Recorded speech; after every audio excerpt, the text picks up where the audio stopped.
हमारे बाजू में राष्ट्रीय कोऑर्डिनेटर है रोमा के सतीश सांसी। कल लगभग पूरे देश के सभी चैनलों में, अखबारों में एक प्रमुख खबर रही उसकी बहुजन समाज पार्टी के द्वारा बहुत सारे आंदोलन हुए, धरना हुए, प्रदर्शन हुए, हमको धमकी दी गई और सैकड़ों फोन आए, अभी आ भी रहे और हमने कुछ कहा ही नहीं।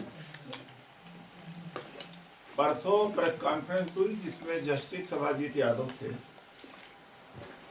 उन्होंने एक उदाहरण स्वरूप, वो आप देखेंगे इसमें सारा तथ्य निकल के आएगा कि एक उदाहरण उन्होंने दिया था, बल्कि उस पर मैंने असहमति भी व्यक्त करी थी। वो भी एक उदाहरण दिए तो कहा कि मैं अर्जुन की तलाश में था कई सालों से, तो उदित राज को एक अर्जुन के रूप में मैंने चुना।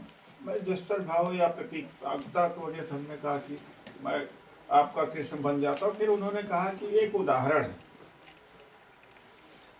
एक बात भी आई कि जिस तरह से अर्जुन को कृष्ण कहते हैं कि तुम्हारे सगे संबंधी भले ही क्यों ना सामने आए, न्याय के मार्ग पर चलते रहना, उनको हटाना पड़े तो हटाना पड़ता। तो हमने एक बात कही कि बहुजन समाज पार्टी की नेता मायावती जी ने बहुजन आंदोलन का गला घोटा, अब मायावती जी का गला घोटना जाना चाहिए। तो मैंने वहाँ स्पष्टीकरण ये किया कि अब तलवार और भाले का समय नहीं है, यह भी हमने कह दिया उसी में। अब जैसे कहा जाता है कि जुल्लू भर पानी में डूब करके मर जाओ, तो एक मुहावरा है। अब एक ही सेंटेंस में बोला तो जाहिर सी बात है, अगर मायावती जी को कहा जाता कि बहुजन आंदोलन का गला काटा, तो ये नहीं कि उन्होंने छुरी लेकर के सबका काटा, तलवार लेके सबको काटा। ये चीजें होती कभी कहते,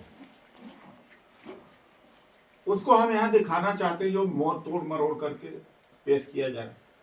आश्चर्य की बात है कि बीजेपी को क्या इंटरेस्ट है। अमित मालवीय जी ने सबसे पहले ट्वीट किया, फिर शाहनवाज जो स्पोक पर्सन, उन्होंने प्रेस कॉन्फ्रेंस किया, फिर साजिया इल्मी जी आई, उसके बाद में और अपर्णा यादव जो उत्तर प्रदेश वुमेन कमीशन को वाइस चेयरपर्सन है, वो कूद पड़ी इस पर। और इसके अलावा जनता दल यू भी कूद पड़ा और एनडीए का सहयोगी अपना दल के आशीष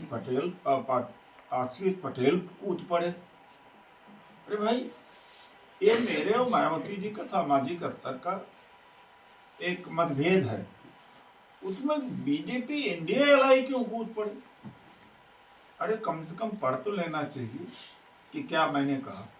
मैंने कोई फिजिकली किसी का गला काटने के लिए कहा जाता है। जब कोई कहता कि ये जनतंत्र का हत्यारा है, तो क्या वो फिजिकली हत्यारा होता है। ये मैं छोटा सा उपाठ है, इत्तेफाक से रह गया है, तो मैं चाहूंगा कि आप लोग देख लो, जिसकी वजह से सारा बवाल है। कल से बहुजन समाज पार्टी के लोगों का कोई काम तो है नहीं। वो मेरा टेलीफोन नंबर डिस्प्ले किया सोशल मीडिया में और बहुत सारे लोगों को थ्रेट आ रहे हैं। मैंने पुलिस को भी शिकायत कर दिया है, एसएचओ नॉर्थ एवेन्यू और डीसीपी को, पुलिस कमिश्नर को, कि मुझे प्रोटेक्शन दिया जाए। भाई यार, ऐसी तेजी बाबा साहब का, डॉक्टर अम्बेडकर का अपमान जो अमित शाह ने किया, तो क्यों नहीं दिखाया।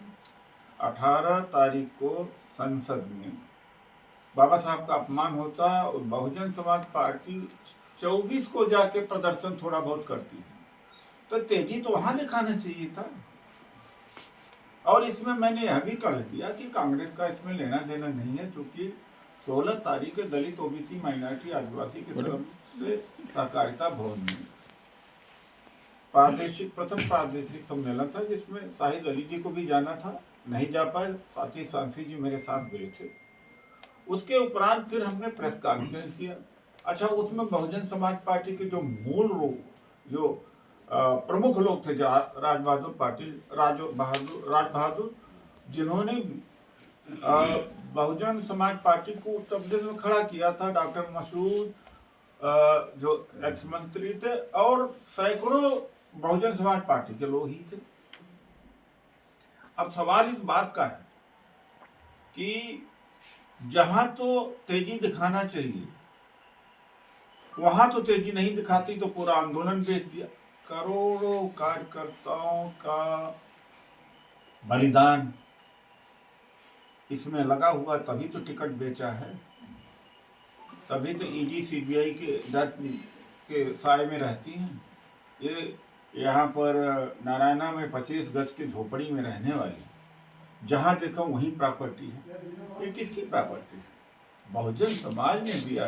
बहुजन समाज न जुड़ा होता, वोट न देता, तो खरीदने की ताकत इनको कहाँ से आती? खरीदने बेचने की ताकत कहाँ से आती?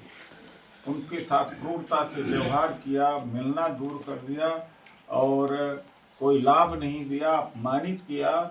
और जब पार्टी बन के तैयार हो गई तो धन्ना सेठों को टिकट दिया गया, पैसा दिया गया। ये इसमें हम सब लोगों का योगदान है। तो बहुजन समाज पार्टी का पूरा बहुजन समाज आंदोलन देखा जाए तो उसके दो भाग हैं। एक भाग यह है कि सामाजिक आंदोलन जो काशीराम जी ने बनाया, दूसरा भाग जिसका नेतृत्व मायावती जी कर रहे हैं, राजनीतिक भाग, उसका बीजेपीकरण हो गया। तो बीजेपीकरण हो गया है तो आप क्या कर रहे हैं? दलित समाज को मैंने कहा और जो सामाजिक न्याय कि भैया इनका साथ छोड़ो, इनको खत्म करो, इनका नेतृत्व खत्म करो। कहने का मतलब इनका नेतृत्व खत्म करो। तो यही सारा बात है। मैं 2-4 मिनट के लिए आप लोगों से आग्रह करूंगा इसको देखने पर। कुछ सवाल जवाब जो आएंगे हम उस पर चर्चा करें।